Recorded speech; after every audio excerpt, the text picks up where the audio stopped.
मैं बाहर हॉल में लेटा हुआ था और मुझे बहुत ठंड लग रही थी। तभी मेरी चाची मुझे देखकर कहने लगी, यहाँ बहुत ज्यादा ठंड है, अगर यहाँ लेटोगे तो बीमार हो जाओगे। तुम एक काम करो, तुम खुशी के कमरे में जाकर लेट जाओ। दरअसल हमारे घर में दो ही कमरे थे और खुशी मेरी चाची की छोटी बहन थी, जो इस वक्त हमारे घर घूमने आई थी। चाची की ये बात सुनकर मैं बहुत खुश हो गया था। मैं चाची की बात मानकर खुशी के कमरे में जाकर लेट गया। खुशी गहरी नींद में थी। जैसे ही आधी रात हुई, मैंने उसके चादर पर हाथ फेरना शुरू कर दिया। मुझे ऐसा लगा जैसे कि वो जाग रही है, पर मुझे कुछ कह नहीं रही है और शायद वो भी यही चाहती है। उसके बाद मुझे और भी हिम्मत मिल गई थी और मैंने अपना हाथ। हेलो दोस्तों, आज की इस रोमांचक कहानी में आप सभी का स्वागत है। मेरा नाम समीर है। मैं ज्वाइंट फैमिली में रहता हूँ। मेरे पापा, मम्मी और चाचा चाची सब एक साथ रहते हैं। कुछ ही दिनों पहले मेरी चाची की छोटी बहन उनके पास रहने के लिए आई थी। वो मेरी चाची की सबसे छोटी बहन थी, इसलिए उसकी उम्र ज्यादा नहीं थी। वो करीब 22 साल की होगी। वो बहुत ज्यादा सुंदर थी, लेकिन मुझे उसे सुंदर कहने में शर्म आती थी और मुझे ये डर भी लगा रहता था कि कहीं वो ये सब चाची को न बता दे। मेरे चाचा और पापा दुकान और खेती बाड़ी का काम देखते थे और मेरी मम्मी और चाचा घर पर ही रहती थी। मेरी चाची का एक बेटा भी था, जिसका नाम शिखर है और उसकी उम्र 6 साल थी। एक रोज की बात है, हम सब बैठकर खाना खा रहे थे। तभी चाची ने मुझे बताया कि शिखर का जन्मदिन आने वाला है और उस पार्टी में उन्होंने अपने मायके वालों को भी इनवाइट किया है। ये सुनकर मैं बहुत खुश हो गया था। मैंने चाची से पूछा, तो फिर कौन कौन आ रहा है? उन्होंने कहा, मम्मी पापा की तबीयत ठीक नहीं है, तो शायद वो दोनों नहीं आ पाएंगे, पर खुशी यहाँ आने के लिए बेकरार है। वो कह रही है, मेरे दीवाने इकलौते भांजे का जन्मदिन है, मैं तो जरूर आऊंगी। चाची बोली, जब वो बस स्टैंड पर आ जाएगी तो तुम उसको ले आना। मैंने उसे तुम्हारा नंबर दे दिया है, वो यहाँ पहुंचते ही तुम्हें फोन कर देगी। चाची की बात सुनकर मैं 7वें आसमान पर था। मैंने खुशी को पहली बार चाचा जी की शादी में देखा था और जिस दिन मैंने उसे देखा था, उसी दिन मैं अपना दिल हार गया था।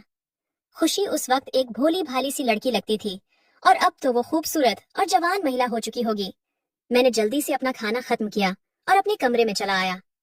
मैंने अलमारी से नए कपड़े निकाले और उन्हें प्रेस करने लगा, क्योंकि आज मैं खुशी को अपनी तरफ आकर्षित करना चाहता था। मैं खुशी को लंबे समय से पसंद करता हूँ, पर आज मुझे ये जानना था कि वो भी मुझे पसंद करती है या नहीं। अब मैं खुशी के फोन का इंतजार कर रहा था। मैं बस यही सोच रहा था कि वो जल्दी से मुझे फोन करे और मैं दौड़ता हुआ उसके पास पहुंच जाऊं और उसे अपने गले से लगा लूं। पर एक हकीकत ये भी थी कि ये सब मैं सपने में ही सोच सकता था, क्योंकि असल में तो मैं कुछ भी नहीं कर सकता था। यही सब सोचते सोचते मैंने अपने कपड़ों पर प्रेस कर ली और नहाने के लिए बाथरूम में घुस गया। वैसे मैं कभी भी अपना फोन बाथरूम लेकर नहीं जाता था, पर आज खुशी की वजह से मैं अपना फोन बाथरूम में लेकर गया था, ताकि समय से उसका फोन उठा सकूं। मैंने जल्दी से नहाया और अपने कपड़े पहनकर बाहर आ गया। आज मैंने अपना महंगा वाला परफ्यूम लगाया था, जिसे मैंने अब तक बाहर नहीं निकाला था। कुछ देर बाद मुझे एक अनजान नंबर से फोन आया। मैं समझ चुका था कि यह किसका नंबर है, क्योंकि इस वक्त खुशी के अलावा मुझे और कोई फोन नहीं कर सकता था। मैं जल्दी से फोन उठाया और मेरे कुछ बोलने से पहले ही सामने से एक मीठी सी आवाज आई, क्या आप समीर बोल रहे हो? मैंने कहा, हाँ मैं समीर बोल रहा हूँ, आप बताओ। वो बोली, मैं बस स्टैंड पर आ गई हूँ, आप मुझे लेने आ जाओ। इतना सुनते ही न जाने मुझे क्या होने लगा था। मैंने कहा, आप बस 10 मिनट रुको, मैं अभी आता हूँ, और इतना कहकर मैंने फोन काट दिया। मैं जल्दी से अपनी गाड़ी की चाबी ली और खुशी को लेने के लिए निकल गया। हमारे घर से बस स्टैंड तक 20 मिनट का रास्ता था। मैं तेजी से बाइक भगाकर 20 मिनट का रास्ता 15 मिनट में ही कवर कर लिया था।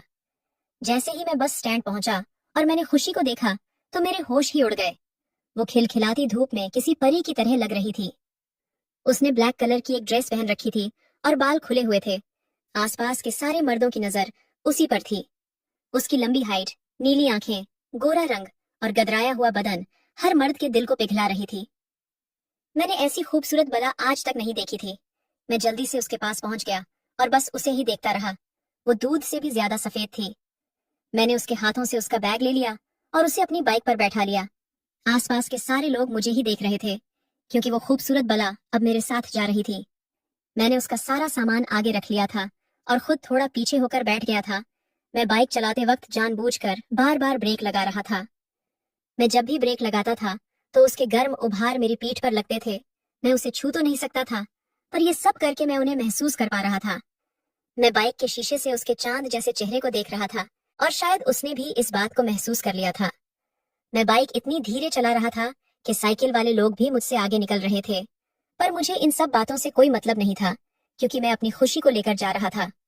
मैं उसके साथ ज्यादा से ज्यादा समय बिताना चाहता था, इसलिए मुझे धीरे जाने में भी खुशी मिल रही थी। आखिर थोड़ी देर बाद वो मुझसे बोली, समीर, इससे अच्छा तो मैं पैदल ही घर चली जाती। मैंने मजाक में उससे कहा, मैंने कुछ ही दिनों पहले ड्राइविंग सीखी है, इसलिए अभी थोड़ा डर लग रहा है। मेरी बात सुनकर वो हंसने लगी।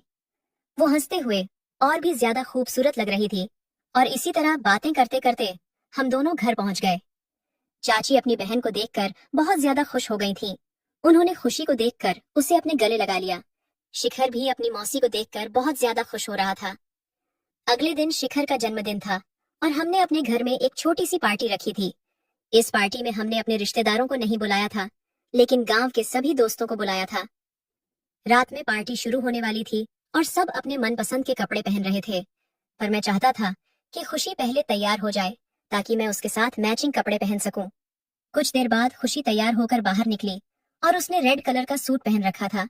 उस सूट में वो बहुत हसीन लग रही थी। मैंने जैसे ही देखा कि खुशी ने लाल रंग का सूट पहना है, मैं तुरंत बाजार गया और अपने लिए लाल रंग की शर्ट ले आया। मुझे लगा कि खुशी को यह देखकर अच्छा लगेगा, पर उसने मेरी इन छोटी छोटी हरकतों पर ज्यादा ध्यान ही नहीं दिया। पार्टी शुरू हो चुकी थी और सब पार्टी एंजॉय कर रहे थे। खुशी शिखर के आसपास ही घूम रही थी और मुझे उसके साथ वक्त ही नहीं मिल पा रहा था। रात के 12 बजे पार्टी खत्म हुई और खाना खाने के बाद सब लोग अपने अपने घर चले गए। हम सबने भी अपने कपड़े चेंज किया और सोने के लिए अपने अपने कमरों में पहुंच गए। शिखर हमेशा से मेरे पास ही सोता था, पर आज उसने जिद पकड़ रखी थी कि मैं मौसी के साथ ही सोऊंगा। मैंने चाची से कहा, कोई बात नहीं, आज उसे अपनी मौसी के साथ सो जाने दो। खुशी और शिखर को मेरे कमरे में लेट जाने दो और मैं बाहर हॉल में सो जाऊंगा। इसके बाद शिखर और उसकी मौसी मेरे कमरे में मेरे बेड पर लेट गए। मैं थोड़ी देर बाहर टहलने के लिए चला गया और वापस आकर हॉल में ही सो गया। बाहर बहुत ज्यादा ठंड थी, फिर भी मैंने सोचा कि किसी को डिस्टर्ब नहीं करूंगा। ठंड से अपना ध्यान भटकाने के लिए मैं अपना फोन चलाने लग गया। थोड़ी देर फोन चलाने के बाद मुझे नींद आने लगी। मैं फोन बंद करके सोने की तैयारी कर ही रहा था कि तभी चाची मेरे पास आ गई और बोली, समीर, यहाँ बहुत ज्यादा ठंड है। अगर तुम बाहर लेटोगे तो कल सुबह तक पक्का बीमार हो जाओगे। मैं तुम्हें ऐसे बाहर ठंड में नहीं सोने दूंगी। तुम भी अंदर जाकर खुशी और शिखर के साथ लेट जाओ। चाची जी की यह बात सुनकर तो मेरी खुशी का कोई ठिकाना ही नहीं रहा, लेकिन मैंने चाची के सामने अपनी खुशी जाहिर नहीं होने दी। मैंने कहा, नहीं चाची, इस तरह अच्छा नहीं लगता। चाची बोली, क्या अच्छा नहीं लगता समीर? मैं कह रही हूँ ना कि अंदर जाकर लेट जाओ। और इतना कहकर उन्होंने मेरा हाथ पकड़ लिया और मुझे अंदर ले आई। मैंने देखा कि शिखर बड़े आराम से अपनी मौसी के साथ सो रहा है और खुशी भी सोते हुए किसी हसीन परी की तरह लग रही है। चाची ने खुशी को जगाया और उससे कहा, खुशी, शिखर को अपनी तरफ खींच लो। समीर बाहर ठंड में सो रहा था, इसलिए मैं उसे अंदर ले आई हूँ। खुशी अपनी आंख मसलते हुए शिखर की ओर देखने लगी और उसे थोड़ा सा अपनी तरफ खींच लिया। मुझे थोड़ी सी जगह मिल गई थी और मैं भी वहीं लेट गया। हम दोनों एक ही बेड पर लेटे हुए थे और हमारे बीच कोई दूरी भी नहीं थी। खुशी ने शिखर को बेड के किनारे पर लेटा दिया था और खुद बीच में लेट गई थी। उसके बगल में ही मैं लेटा हुआ था। मैंने कमरे की लाइट बंद की और खुशी के बगल में आकर लेट गया। मैं सोने का नाटक करने लगा, क्योंकि खुशी के बगल में रह के मुझे नींद कैसे आ सकती थी। मेरा मन तो उसके साथ शरारत करने के लिए कह रहा था, लेकिन मैं चाहता था कि अगर उस शरारत की शुरुआत खुशी करेगी तो मजा ही आ जाएगा। कुछ देर लेटे रहने के बाद मैंने महसूस किया कि किसी ने मेरे पैरों की उंगलियों को छुआ है। मैं समझ गया था कि ये पैर खुशी के ही हैं, क्योंकि शिखर तो किनारे लेटा हुआ है। जैसे ही खुशी ने मेरे साथ ये हरकत की, मेरे पूरे बदन में हलचल सी पैदा हो गई। मैं खुद पर काबू रखने की कोशिश कर रहा था, पर हो नहीं पा रहा था। वो बार बार मेरे पैरों की उंगलियों को छू रही थी और मेरे शरीर में सिहरन सी हो रही थी। ये सब मुझे बहुत अच्छा लग रहा था। मैंने अपने जज्बातों को काबू न रखते हुए अपना हाथ खुशी की चादर पर रख दिया। मैंने ये सब इस तरह से किया था कि उसे ऐसा लगे कि मैं नींद में हूँ। कुछ देर बाद मैंने हाथ उसके हाथ पर रख दिया, पर अचानक से न जाने क्या हुआ, उसने मुझे लगे लगा लिया। जैसे ही उसने मुझे गले लगाया, वैसे ही मेरे पूरे शरीर में करंट दौड़ गया। पर फिर भी मैं खुद पर काबू रख रहा था, क्योंकि मैं चाहता था कि पहली हरकत खुशी ही करे। पर कुछ देर बाद वो भी खुद पर काबू नहीं कर पाई और हरकत कर बैठी। उसके बाद मैं भी अपने सारे होश खो बैठा खुशी ने मुझे वो सुख दिया था जिसका मैं बेसब्री से इंतजार कर रहा था। मुझे खुशी ने सबसे बड़ी खुशी दे दी थी। हम सारी रात एक जगह सोते रहे और अगले दिन उसे वापस अपने घर जाना था। मैंने जैसे तैसे करके चाची को मना लिया और खुशी को एक हफ्ते के लिए रोक लिया। हम दोनों ने एक हफ्ते तक बहुत मजे किए और उसके बाद वो अपने घर चली गई। मैं खुशी को भूल नहीं पा रहा था क्योंकि कुछ ही दिनों में खुशी ने मुझे वो सुख दिया था जो मुझे आज तक नहीं मिला। मैं हमेशा के लिए उसे अपना बनाना चाहता था। इसलिए मैंने चाची के परिवार से हमारी शादी की बात कर ली। मेरी अच्छी नौकरी की वजह से उनके घर वालों को हमारे रिश्ते से कोई दिक्कत नहीं हुई और किसी ने कोई एतराज नहीं जताया। 1 महीने के अंदर हमारी शादी कर दी गई और मैं खुशी को अपनी पत्नी बनाकर अपने घर ले आया। कमेंट करके जरूर बताइएगा कि आपको ये कहानी कैसी लगी। अगर आपको ये कहानी पसंद आई हो तो इसे लाइक करें और अपने दोस्तों के साथ भी शेयर करें। आगे भी ऐसी रोमांचक कहानियों के लिए हमारे चैनल को सब्सक्राइब करें और बेल आइकन दबाना ना भूलें।